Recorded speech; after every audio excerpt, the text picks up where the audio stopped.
Un po' di tempo fa ho fatto un video su Top Gear che stava avendo un successo enorme, fino a quando YouTube non ha deciso che quel video conteneva linguaggio scurrile, profanità, animali deceduti, scene di operazioni, incidenti e che quindi sarebbe stato meglio nasconderlo completamente. Potete ancora trovarlo cercando Top Gear documentario su YouTube, ma non vi aspettate di scovarlo nei video consigliati. Poco importa tutto sommato, perché io sono di nuovo qui a parlarvi un po' di Top Gear, e nello specifico di uno dei miei special preferiti che è valso letteralmente un'impresa da superuomini a un gruppo di idioti. Prima di iniziare, comunque, io sono Ocelot MDB e mi occupo su internet di divulgazione sulla cultura pop, principalmente sul fumetto, ma anche, come potete immaginare, non disdegno programmi televisivi, film e telefilm. Tramite link in descrizione mi trovate anche su Instagram e Telegram, e su Amazon c'è un fumetto scritto e disegnato da me. Abbonandovi al canale, che sia qui o su Twitch, potete anche accedere alla chat Telegram in cui chiacchierare tutti insieme. Su YouTube vi darà direttamente il link, su Twitch dopo esservi abbonati basterà scrivere !Telegram. Ma ora vi lascio al video. Salve, sono l'Ocelot del futuro che sta montando questo video. L'avevo già montato una volta mettendo le clip come con lo scorso video di Top Gear, però la BBC ha detto: sai cosa, stai violando il nostro copyright, ti mandiamo uno strike grosso così. Lo strike, sapere che ne ricevi 3 ti chiudono il canale. Quindi ho dovuto eliminare gran parte delle clip che ho usato, e se il montaggio vi sembrerà un po' strano, tipo alcune volte ci sono le parole coi sottotitoli, però le immagini sono ferme, cose del genere, è tutto per evitare il copyright e potervi portare ugualmente il video come l'avevo immaginato. Quindi mi dispiace, ma o così o niente. La dura legge di YouTube.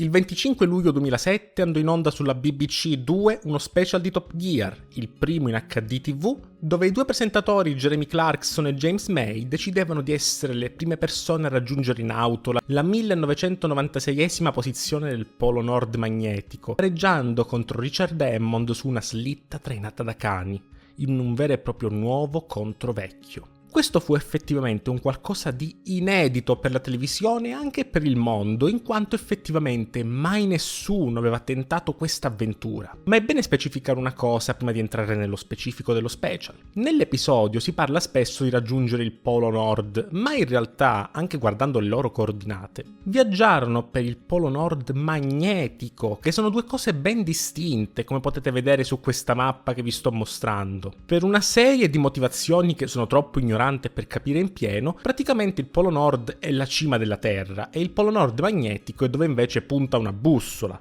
Non so perché. James e Jeremy erano in una Toyota Hilux del 2007, simile a quella già vista in passato e con una provata resistenza a tantissime cose, modificata per essere perfetta allo scopo, con delle ruote più grandi capaci di funzionare anche a soli 0.3 bar, serbatoio ausiliare più grosso, miscela particolare per non far ghiacciare acqua e benzina, insomma un'auto che avrebbe dovuto sopperire a ogni problema dando il maggior comfort possibile, con la crew in altre 2 auto similmente attrezzate, con dentro anche 2 meccanici in caso ci sarebbero stati problemi. Hammond d'altra parte era su una slitta. Per me il vero superuomo fu proprio lui in realtà, ma meglio non dirlo. Tutti sarebbero partiti insieme da Resolute, un insediamento Inuit nel Nunavut, in Canada. Dello special ne esistono 3 versioni. Una versione trasmessa sulla BBC da 60 minuti, la versione trasmessa in Italia che durava 45 minuti e una versione extended cut da 72 minuti rilasciata solo in DVD. Ovviamente io farò riferimento alla versione più lunga in questa mia piccola analisi. Lo special è interessante perché possiamo idealmente dividere, a differenza di altri speciali in cui si limitavano a presentare le auto, un'intera sezione dedicata invece a un vero e proprio allenamento intensivo sulle Alpi austriache per imparare letteralmente a fare qualsiasi cosa a quelle temperature, con Hammond inviato una settimana prima anche per imparare a sciare, dato che avrebbe guidato effettivamente una slitta trainata dai cani assieme a Matty McNair. Questa prima parte è interessante per 2 motivi specifici. Il primo è vedere l'inettitudine di queste 3 persone che non hanno idea di ciò che le aspetti, assolutamente per nulla preparate ai veri pericoli che il polo riserva, che sghignazzano come bambini mentre esperti indicano loro i rischi. And to be honest, our minds kept wandering. Il secondo motivo è nella contrapposizione che vedremo quando poi ci saranno effettivamente momenti duri per loro, tesi come corde di violino mentre attraversano lastre di ghiaccio che potrebbero farli sprofondare da un momento all'altro, uccidendoli sul colpo. If we go in here, we're dead, aren't we? Yep. I mean dead. E il bello di tutto ciò è proprio nel vedere queste persone comuni messe di fronte a cose ben più grandi di loro a cui non avrebbero mai pensato, tipo come maneggiare un fucile, magari senza puntarselo in viso, And James was rubbish with a shotgun. unicamente per evitare di essere colti alla sprovvista da orsi polari mentre fanno i loro bisogni. Put your bog roll on your gun and take a shovel. Take your Take your gun with to the loo. Absolutely. All the bears love to creep up on you when you're taking a crap and you've got your trousers down. That's not exactly sporting of them, is it, Rick? Il tutto viene da loro sempre vissuto come una normale giornata di gioco in cui si ritrovano, un enorme parco di divertimenti innevato. And now I'm going to try it out. Oh, that's nippy. James, meanwhile, was on guard duty. James, are you showing off or are you actually looking for bears over there? Because I can't run. E sono solo due i momenti in cui davvero si rendono pian piano conto di quale sia la dura realtà. Il primo di questi è l'allenamento per resistere e agire in fretta qualora cadessero nelle acque ghiacciate, dove Clarkson viene spinto in acqua e ne esce completamente congelato, al punto che deve rotolarsi sulla neve per riscaldarsi. Il tutto sotto le urla di un severo istruttore militare che rende ben chiaro come al più piccolo errore perderebbero la vita. Persino se non riuscissero a montare correttamente la tenda dove dormire. In auto è impossibile perché nella notte potrebbe sprofondare nel ghiaccio e loro morirebbero. D'altra parte, non ancorando bene la tenda, questa volerebbe via lasciandoli in balia del gelido vento dove, nella migliore delle ipotesi, sopravviverebbero qualche ora. Il secondo momento in cui il loro viso si spegne, mostrando un'espressione ben più seria e preoccupata, è durante la spiegazione di Sir Ranulph Fiennes, persona decisamente importante, come potete vedere da questa breve biografia che appare a schermo, che illustra loro cosa gli è accaduto per una disattenzione di soli pochi minuti. Ha perso le dita di una mano, tutto per una disattenzione. Ma ovviamente questa botta di realtà non turba troppo i tre, che continuano a scherzare tranquillamente come sempre fra di loro, disegnando peni sui fogli degli appunti, prendendo in giro chi viene aggredito dagli orsi, avendo reazioni bambinesche a peni che sono stati congelati. He'd been walking with it hanging out of his trousers. How do you walk with your willy hanging out? What? It's a good job he didn't do it on the London Underground. You'd be arrested for permanently getting on public transport with it hanging out. E con May che tra una cosa e l'altra riflette sulla faccia che farebbe se a un certo punto cadesse nel ghiaccio morendo congelato, tra le risate di tutti. Practicing his face he's going to pull when he dies. That's one of them. Try another. He has. He's worked out his practices faces. all the Look, different faces. The thing about death out here is that once you're dead, you freeze. I want my body to be found wearing the appropriate expression. A concludere tutto ciò, il sito di Top Gear, nella sezione delle note di produzione, ormai chiuso e raggiungibile solo tramite una Wayback Machine, racconta come i tre fossero davvero messi in condizioni estreme, in quanto l'esperienza combinata di tutti e tre i presentatori era che Jeremy andava 2 volte l'anno in settimana bianca a sciare, tornando poi al calduccio in un hotel, e James una volta aveva costruito un pupazzo di neve molto grosso. Questa era la loro esperienza con la neve. Can I just make it absolutely clear now that I'm only here because the producer said I had to be? I don't like snow. I hate being cold. I hate outdoor pursuits. I hate the idea that I've got to push my body to find the limit. I can't stand this stupid clothing that makes this rustling noise when you move all the time. And I hate the zips and the toggles and all the pockets and that. And I hate your stupid truck. Listen, shh. If we make it, look at it this way. You will be the first person ever to go to the North Pole who didn't want to be there. Trovo che questo viaggio sia perfettamente strutturato in 3 atti ben definiti che mi ricordano effettivamente la struttura di un film, con un momento idilliaco in cui semplicemente anche le avversità appaiono cose da poco e tutto sommato si sono divertenti, un momento di enorme difficoltà che porta al climax e poi effettivamente la conclusione del tutto. La cosa che davvero mi ha maggiormente colpito in tutta l'avventura è il cambiamento fisico e psicologico dei 3 presentatori. Jeremy e James a inizio avventura sono rilassati, divertiti, anche dalle sciocchezze, e a fine special sono 2 uomini distrutti, a pezzi, litigiosi, con cattiveria. Molto più di quanto non siano alla fine di altri special, magari anche più lunghi e logoranti. Passiamo da James che scherza sulla faccia da fare morendo congelato a James che tiene stretto il martello per scappare dall'auto mentre lentamente si muovono su un ghiaccio che scricchiola sotto le ruote. Questo livello di tensione, paura effettivamente, non può essere semplicemente sceneggiato, finto, ma è palese sia vero.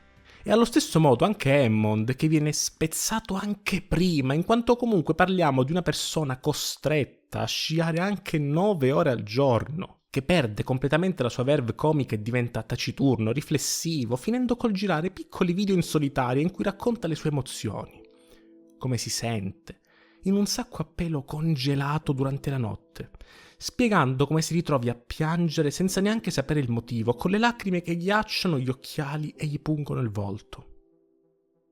Se in altri special possiamo vederli tesi, a volte anche furiosi fra di loro, competitivi, questa volta vediamo solo 3 persone che poco a poco diventano rabbiose e spaventate. E solo alla fine del viaggio tornano ad avere buon umore, dopo aver per giorni spaccato ghiaccio per avanzare di qualche centimetro, aver sistemato l'auto dopo averla vista quasi affondare, essersi spinte al proprio limite per giorni in un territorio fatto di blocchi di ghiaccio immensi. Solo allora la meta è raggiunta e si può festeggiare. O almeno 2 su 3, perché sinceramente c'è una scena che mi mette sempre enorme tristezza quando la rivedo. Ed è il momento in cui James e Jeremy chiamano Hammond per dirgli che hanno vinto, hanno raggiunto il polo. Solitamente finisce sempre a prese in giro, litigi, scherzi. Questa volta il viso di Hammond è semplicemente triste, perché è emblema di fallimento dopo giorni e giorni di viaggio e lacrime. We're at the North Pole. You've done it. We've done it. We're here. The truck got there. Yeah, the truck has got here. It didn't fall through the ice. Presume you're not very far away. No. Listen. Oh no, wait. Sorry, mate. James wants a word. Hang on a sec. All right, Joe. Hammond?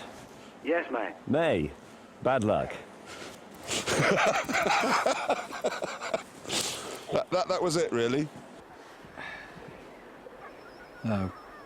Non lo so, potrebbe tutto essere nella mia testa, ma non ho visto l'Hammond che la prende a ridere e accetta le prese in giro degli altri, ma un Hammond genuinamente triste di non aver raggiunto il polo, di aver visto sfumato ogni suo sforzo, soprattutto perché dalle note di produzione scopriamo che lui non raggiungerà mai il polo, ma che verrà semplicemente prelevato dalla troupe per tornare tutti a casa. Letteralmente lui è lì per una falsa sfida contro la macchina. Ma ovviamente non è tutto triste questo special, sia chiaro, in alcuni momenti sono morto a ridere.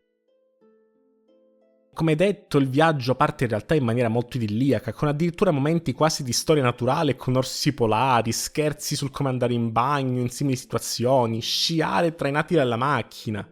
Tipo quando si vede Jurassic Park, che all'inizio il parco è tutto figo, stupendo, e poi sbam, catastrofe. Ecco, è semplicemente divertente vedere tutte le interazioni di questi 2 chiusi in un'auto, quando solitamente vivono le avventure in solitaria. Li vediamo chiacchierare, prendersi in giro, mangiare tranquilli. But that one's called Big. I'll have a Big. Now, we should say, if you're watching this is not just gluttony. We genuinely have been told by experts that if you are trekking across the Arctic, you need 5,000 calories a day. A lungo riflettuto su cosa renda interessante gli special di Top Gear e soprattutto cosa renda così bello lo special polare. E per rispondere a quest'ultima domanda, in realtà, è più per una questione di epicità legata al viaggio, dove non è solo da punto A a punto B, ma letteralmente un vero viaggio con una sorta di trama, un'avventura. Ma perché è così interessante? Perché loro sono persone come noi. Nei film siamo spesso catturati da vicende che vedono protagonisti persone che tutto sommato ci somigliano. Non a caso uno degli eroi più popolari è Spider-Man, perché dietro al suo essere un eroe vi è l'avere problemi come le persone normali. Ecco, anche in questo caso assistiamo a uomini normali, esattamente come noi, con le nostre stesse debolezze e che ridono alle nostre stesse cose, che finiscono col compiere un'impresa letteralmente titanica. Li vediamo viaggiare per 500 km sulla neve, diretti al polo, mentre scherzano con una action figure di Gesù. After our morning snack, James found my Jesus. Why have you brought Jesus? What? Why have you brought Jesus? But Jesus, I thought, could sit in the car and guide us in our hours of need if we ever have one. Si chiedono se ci sia ghiaccio per un drink. And because we're in international waters, there's no drink driving laws. Exactly. Got the ice? That's a stupid question, isn't it? Si prendono in giro anche quando vanno al bagno a fare la cacca. Clarkson! I know it's you, you insufferable oaf. I'm on the bloody throne! Se ci pensate, è esattamente ciò che faremmo noi se fossimo con un amico in un viaggio del genere. Una piccola scena molto suggestiva è quando trovano l'aereo schiantato sulle nevi e si fermano ad ammirarlo così bloccato nel tempo. Allo stesso modo di quando nelle scene extra rinvengono quella base di ricerca ormai abbandonata da anni. Ci si rende conto di quanto quel luogo sia vuoto, inospitale. Quasi un mondo diverso da quello civilizzato, come dopo una catastrofe, con solo loro due in auto ad affrontarlo. L'idea stessa di quanto piccoli si sia rispetto al grande schema della vita. E infine, per quanto non sia un tema affrontato effettivamente, è importante anche una questione ambientale. Se all'epoca questa impresa era comunque possibile, ormai è una eco di un tempo passato, in quanto tra lo spostamento del magnetismo e la riduzione incontrollata dei ghiacciai, non si può proprio più neanche pensare di andare in auto senza entrare in acqua. E lo special polare di Top Gear è forse uno degli ultimi momenti di ingenuità di fronte a certe cose, di genuina ignoranza del cambiamento climatico, del poter vedere orsi polari tranquilli girare per i ghiacciai. Ed è quindi estremamente triste rivedere ora tutto questo, rimasto ultimo esempio di un tempo ormai diverso, in cui, stando ad alcuni, si potevano dire più cose, ma soprattutto, a parer mio, potevamo permetterci di essere ingenui, di lasciar perdere i problemi climatici e goderci un viaggio attraverso il polo senza pensare che quei panorami mozzafiato non ci sarebbero stati mai più. Ma per oggi è tutto. Dopo aver parlato della nascita del programma, ho creduto fosse importante anche trattare uno degli special più importanti, che portò loro anche il titolo di prima persona ad aver raggiunto il polo in auto, con addirittura l'automobile ora in un museo vero e proprio. Ancora una volta sono ben conscio che Top Gear non sia forse lo show più conosciuto dagli italiani e che probabilmente il primo documentario ha raggiunto ottimi risultati anche per quella che si potrebbe bonariamente definire una botta di culo. Ma ci tenevo comunque a trattare questo special. In futuro mi piacerebbe anche portarvi il mio secondo special preferito, quello in cui trovarono letteralmente la possibile foce del Nilo, sconosciuta fino ad allora agli avventurieri di tutto il mondo. Ma vedremo in seguito. Per questo video è tutto, io sono OSLOTMDB e potete trovarmi su tutti i social ora schermo, di cui lascio il link in descrizione, e noi ci vediamo, come sempre, in un prossimo video. I just wanted Richard to see it. Yeah, This was a man who attempted to go to the North Pole on a sledge. People go to the pole all the time on sledges, don't they? And he's been that's how you get around. eaten. He is being. Maybe he's This giving him a happens- cuddle.